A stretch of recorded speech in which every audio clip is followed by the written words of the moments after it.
Hello. Welcome to the Tea with Jamie podcast. It is Saturday, June 20th, and as it's a weekend, I thought we'd do something a little more frivolous, a little more fun, silly, purely opinion-based. We are a week away from qualifying in Austria, so that's fun. We're heading into a double header, Austria, then Silverstone.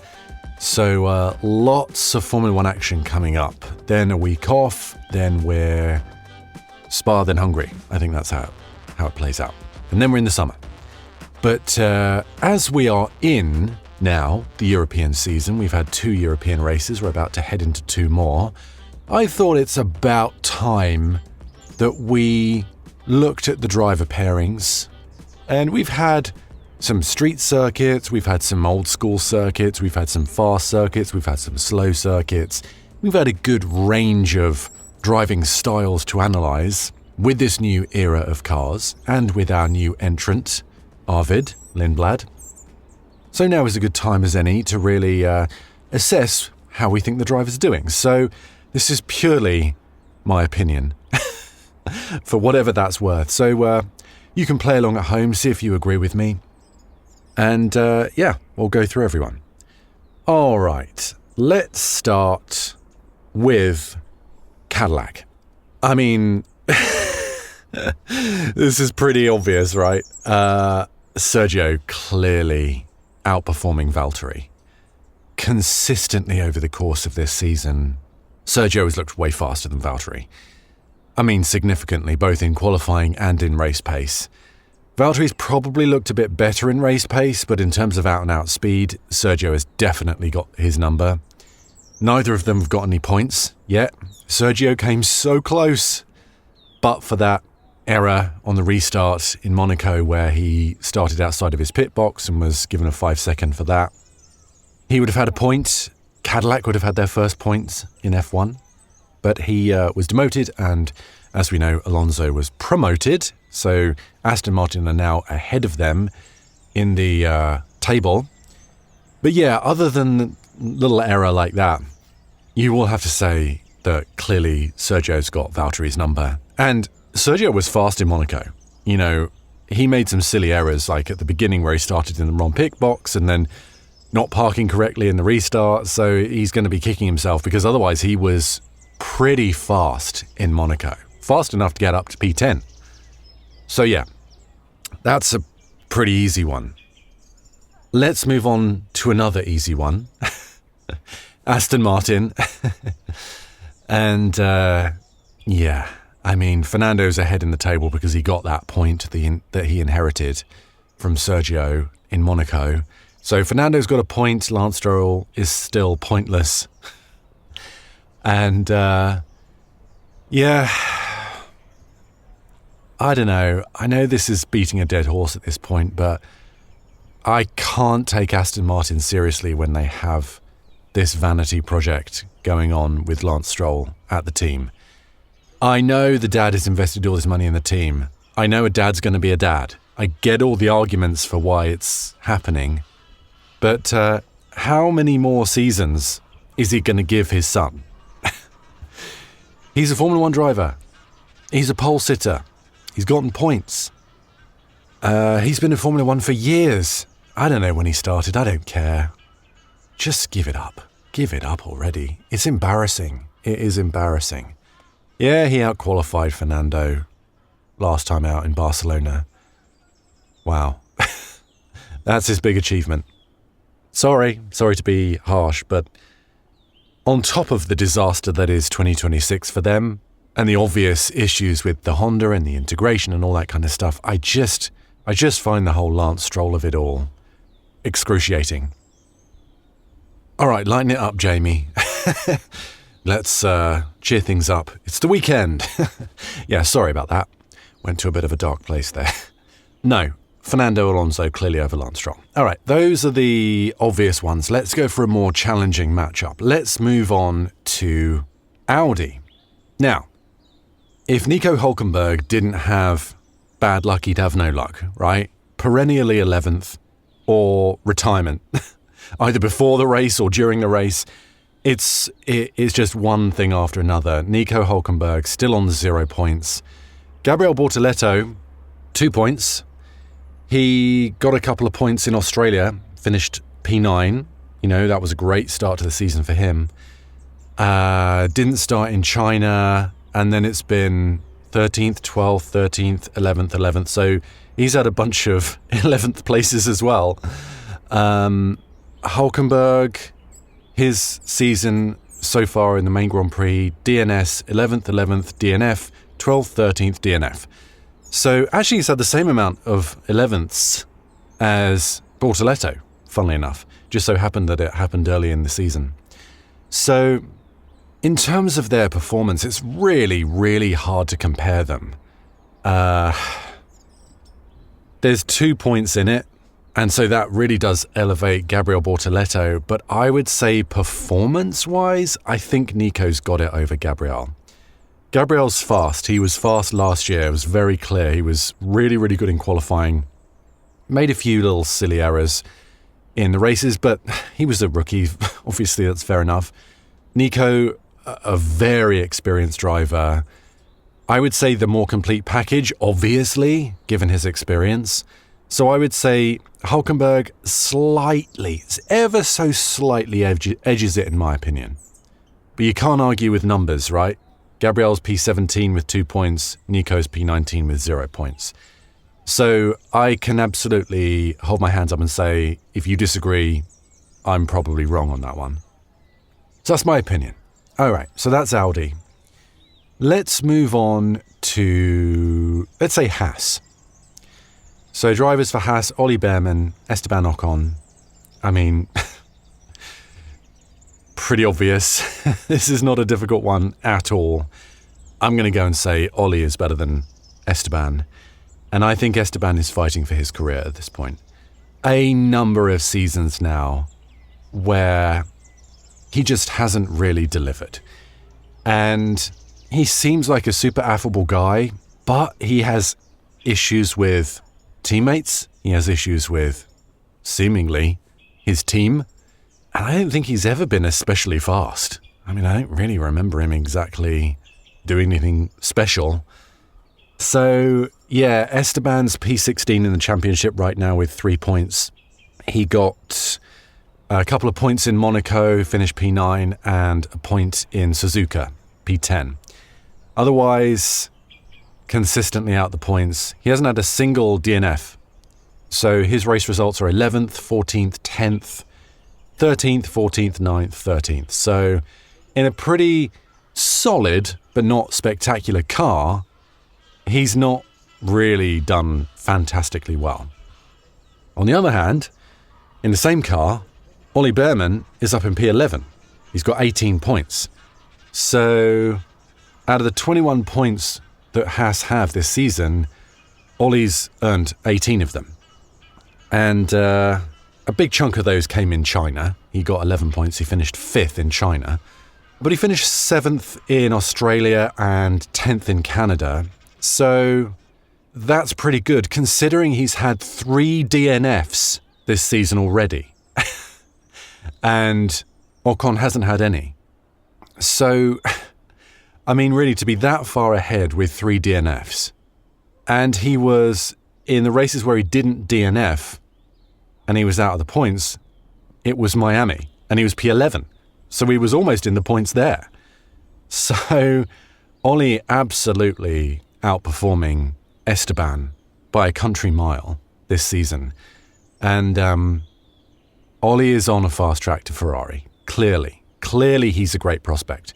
When Lewis calls it quits, or maybe Leclerc just can't take the pain any longer, Ollie is a shoo-in at Ferrari. He is the future of Ferrari. And I'm excited to see what he can do. He's already driven for Ferrari once. So, yeah, very exciting prospect. So Ollie takes it at Haas. Any criticisms thus far from you out there listening? Be interested to hear what you think. All right, Williams. This is an interesting one. Very, very difficult to call them on this. I think overall, Carlos Sainz is a better driver than Alexander Albon.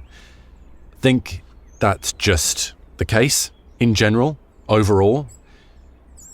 Alex is a great driver, but I think Carlos is more rounded.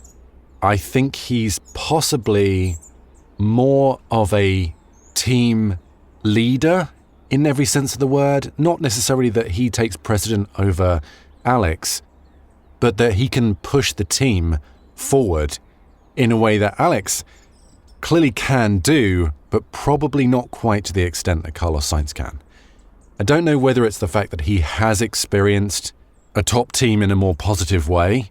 Alex was, of course, at Red Bull, was dominated by Max Verstappen, left the sport for a year, came back for Williams. Carlos Sainz had a great experience in Ferrari, at McLaren.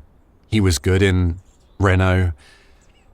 So he has that experience and that confidence. I think maybe confidence is the key. He exudes a bit more swagger, and I think that brings out a confidence in the team in a way that Alex Albon is a little more reserved, maybe a little lacking in self-belief to the degree that Carlos Sainz has it. And I don't think that necessarily is quite as inspirational. I think you would worry that Carlos Sainz would chew you out, right, if you didn't do something right.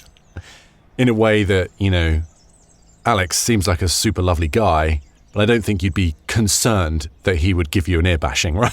So I think in that respect, I would put Carlos over Alex. There's nothing to choose between them in the table. They're right next to each other, 14th and 15th. Carlos has 6 points. Alex has 5. They've had their issues this year with DNFs and DNSs. Alex got 4 points in Monaco, finished P8. That's really where the majority of his points came from. He got a point in Miami. Alex, if you remember, got absolutely wiped out by Piastri in Canada. Carlos has finished 9th 3 times this year in China, Miami, and Canada, so that's where his points come from. He's only had 1 DNF, which of course was in Monaco, where he got walloped by Hülkenberg at the hairpin, and then hit again, was it by Colapinto, I think, going in just before the tunnel. And so yeah, he was wiped out there. But consistency, 15th in Australia, 15th in Japan, that's consistently bad, and a P12 in Barcelona. But yeah, DNF in Monaco, and otherwise he got points in 3 other races. So, I would pip Carlos just by a hair over Alex, even though Alex has had some misfortune in the races. He didn't even start in China. So, All right. So that's Williams. All right, let's get into... We're well into the midfield now. Let's talk about Alpine. Now, this at the start of the year, I would have said Pierre's going to absolutely dominate Franco. And up until Miami, I would have said, yeah, things are playing out as expected. But I think Colapinto really started to turn the corner in Miami. And bear in mind, this Alpine team now has a Mercedes engine, and this power unit is reliable in the Alpine, which is great news for them. As I said yesterday, I think that's possibly because they're not pushing it to the absolute max in the way that the teams higher up are. So it is that battery issue doesn't seem to be rearing its head because it's not quite as stressed. But anyway, in terms of the team matchups, Pierre Gasly still has it, but I would say an honourable mention for Colapinto since Miami. That is my caveat there. Pierre had a DNF in Miami, and then obviously he got a bunch of points in Monaco by being reinstated back up to 3rd. He got 15 points in Monaco. So that shot him up the table.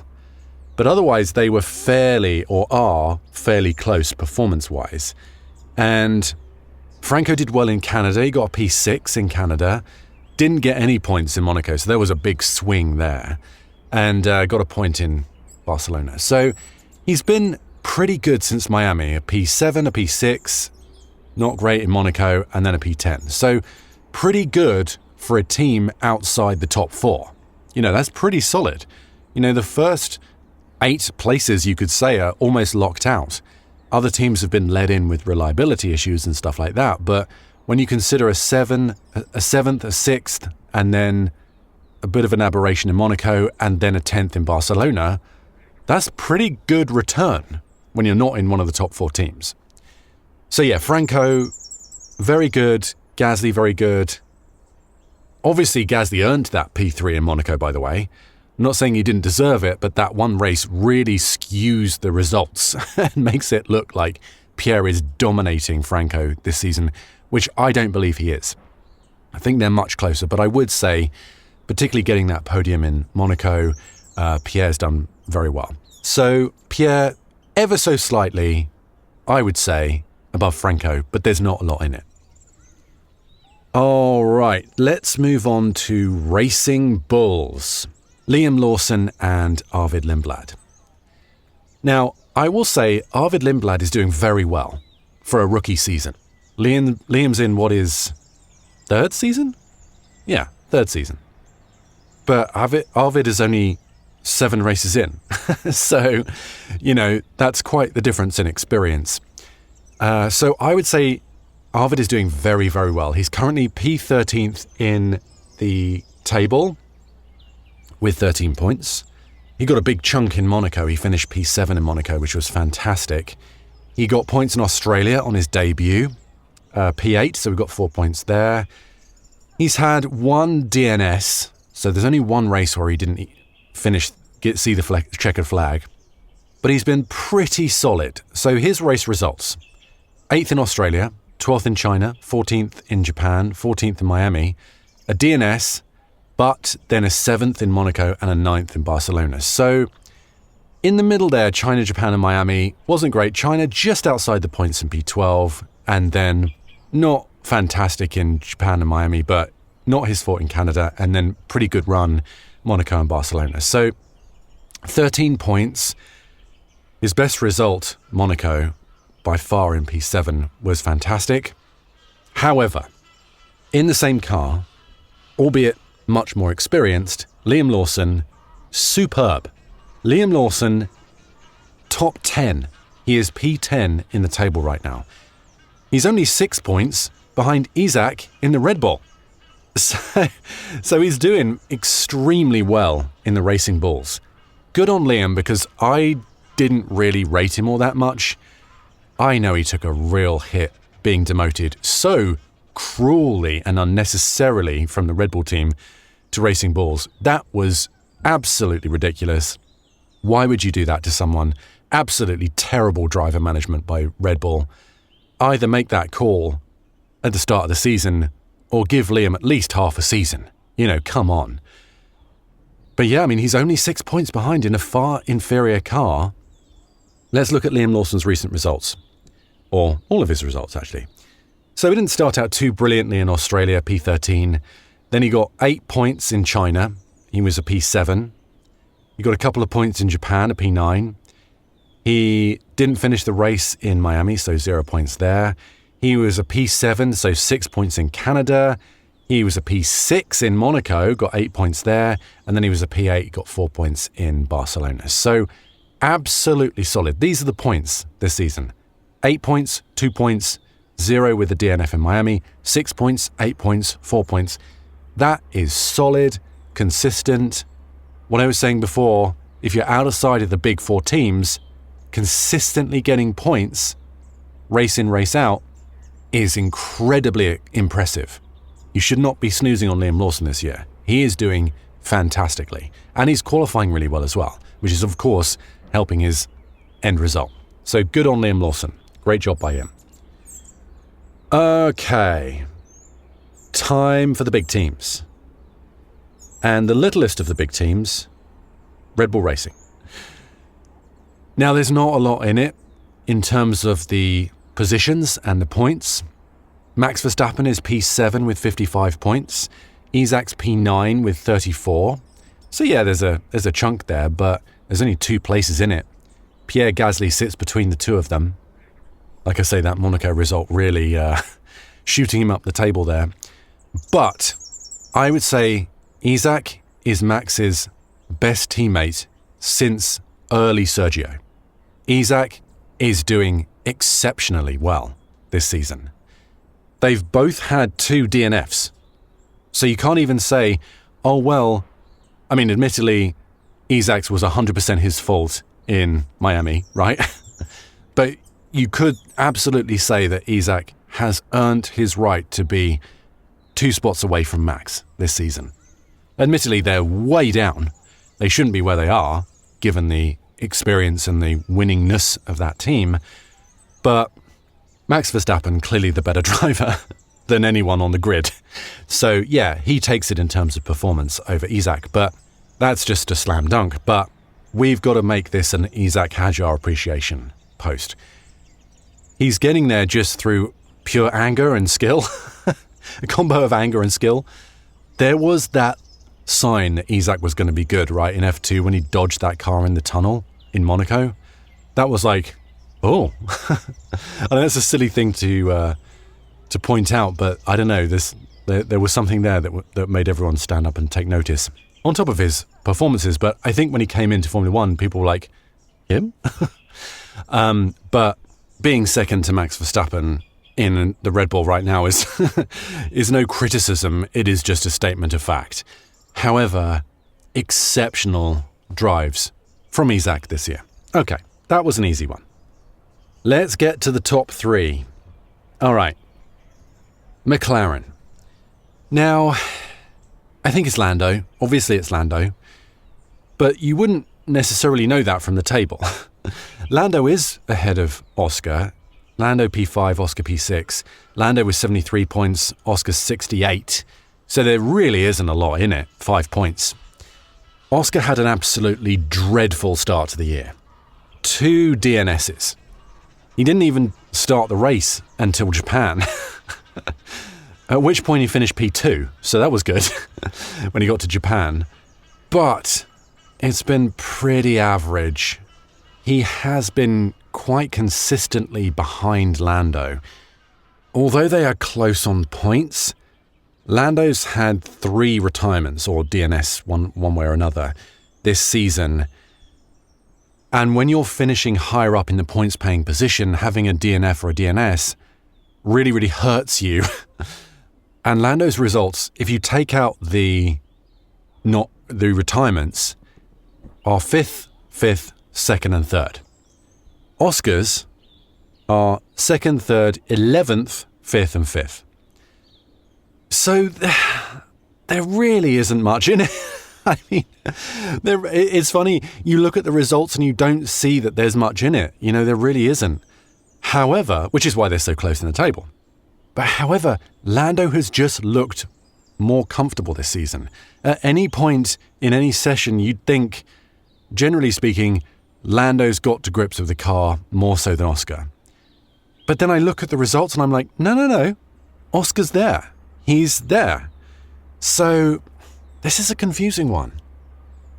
My heart, not because of British bias, I don't care between the two of them. I'd love to see Oscar beating Lando. That'd be fine. Particularly as Lando's got his championship win. My just feeling is that Lando's beating Oscar. But then the results say they're neck and neck. Now on the table, Lando is beating Oscar, but only by a few points. So I will go Lando, for obvious reasons. But when I look at the results, it's close. It is by a hair's breadth. So I thought that was a slam dunk, but now I'm questioning how much of a slam dunk that is. Even though I think Lando looks better behind the wheel. But then again, you could say that Lando is ahead even though he had 1 extra retirement. So that suggests he is doing better. But then you look at the places. Yeah. Oscar should have capitalized on Lando's retirement in Canada, but then they were put on those tires, so they were completely out of it. Oscar finished P11th in Canada, ultimately, so he didn't even get any points, didn't put any points on Lando. Lando retired with a gearbox issue in Canada, so that could have been an opportunity for Oscar, but because he was fighting from behind, and then he walloped Alex out of the race at the hairpin, really did not capitalize on that. That was a complete disaster of a weekend for McLaren as a whole. So anyway, I'm going to give it to Lando, but there's not a lot in it. Okay, moving on to, let's go Ferrari, obviously. I mean, it's obvious, right? Lewis is doing better than Charles. Charles is struggling. He's on the struggle bus. He's had 2 podiums this year, Australia and Japan, but 2 DNFs in the last 2 races, not great. Obviously wasn't his fault in Barcelona. He had that, what was the issue? I forget what it was. Oh, it was gears, right? He lost hydraulics. So, power steering, rather. Yeah, it was power steering. He lost, so it was probably more than the power steering. He lost hydraulic pressure, so that would have been impossible. So that wasn't his fault. Monaco was his fault, even though he said it wasn't his fault. It was his fault because everyone else made it round that corner. I know Stroll didn't to cause the safety car in the first place, but, I mean, who else was driving?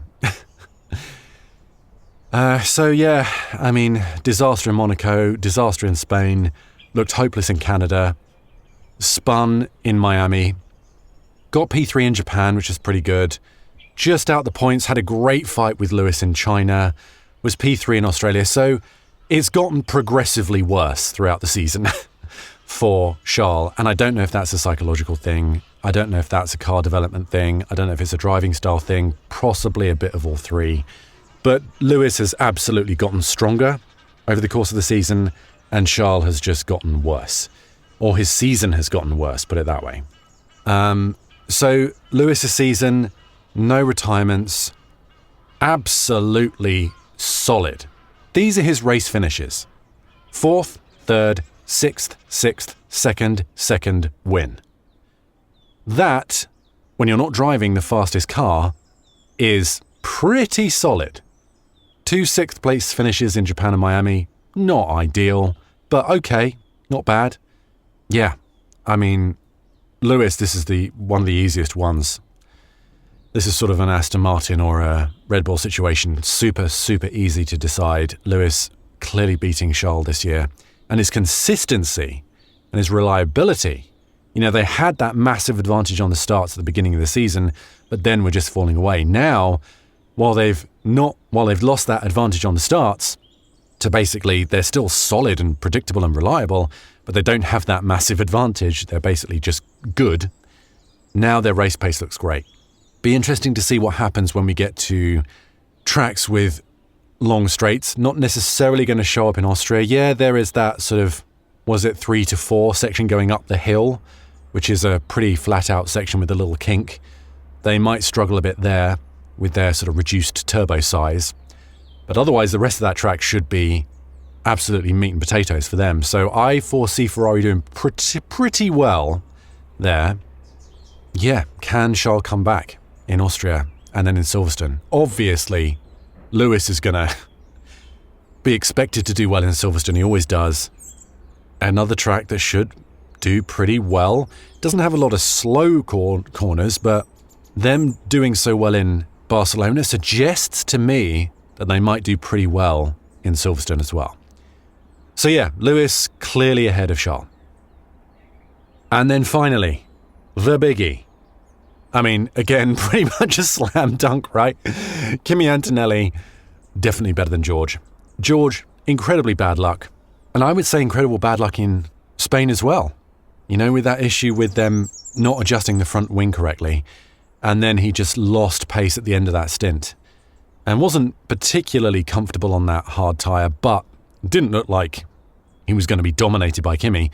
The moment that tyre went off, it went off big time, and that you could put down to the reason of the front wing affecting the downforce and the tyres just eating themselves. So George got a bit of a get out of jail free card with Kimi's retirement in Spain, but Kimi, I mean, was it 5 races on the bounce? Yeah, 5 races on the bounce. So his results: 2nd, win, DNF.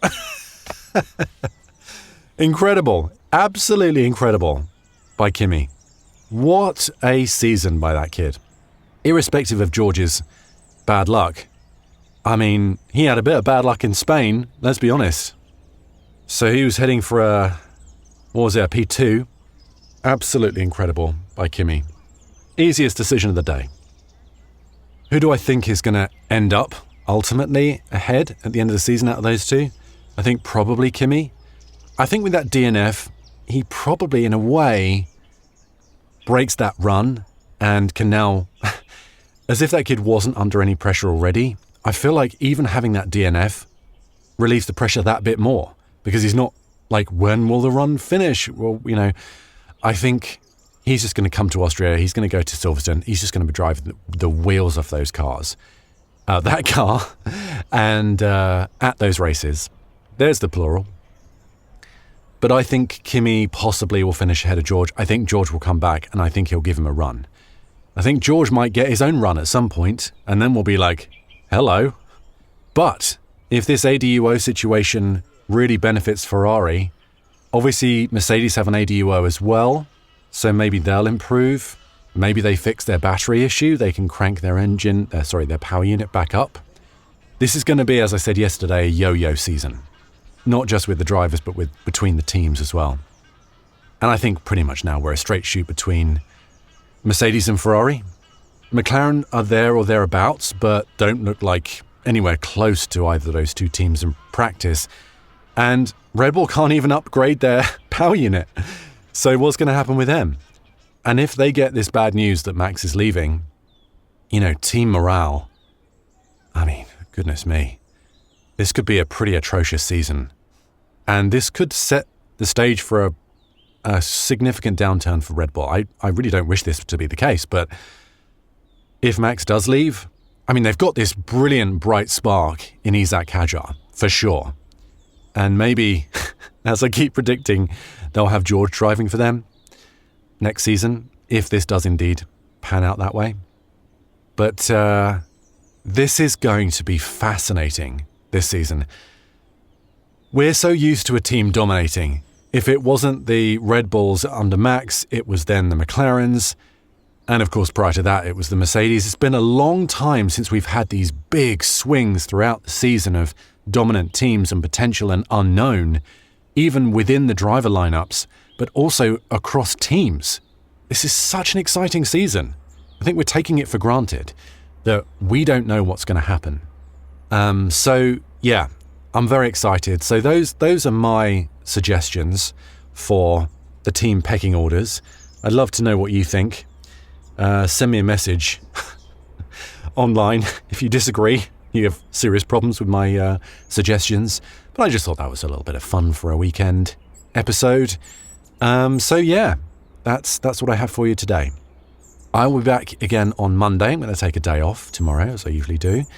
And we'll have some news for you, I'm sure. It'll be race week in Austria. Austria, always a bit like Barcelona, always a bit of a sleeper race, right? You think it's going to be a bit and it generally turns out to be fantastic. That season, was it 2020 when they had the races back to back? And one of them was a wet race, and Lewis, I feel like Lewis had an amazing qualifying, right, in the wet, and just put like 2 seconds on everyone or something. That was insane. But it always seems to be exciting. Last year, was it Kimi wiped out Verstappen in turn 4, I think it was, going at the top of the hill. Yeah, there's always something that goes down. I'm sure we're going to have some unexpected, exciting action in Austria. So we'll talk about that next week. All right, have a great weekend, and I'll see you on Monday. Bye-bye for now.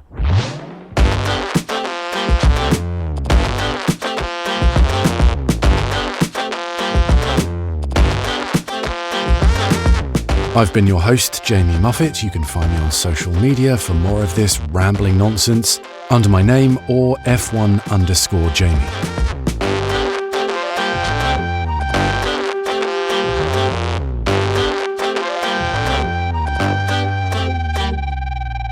This is an RPS audio production.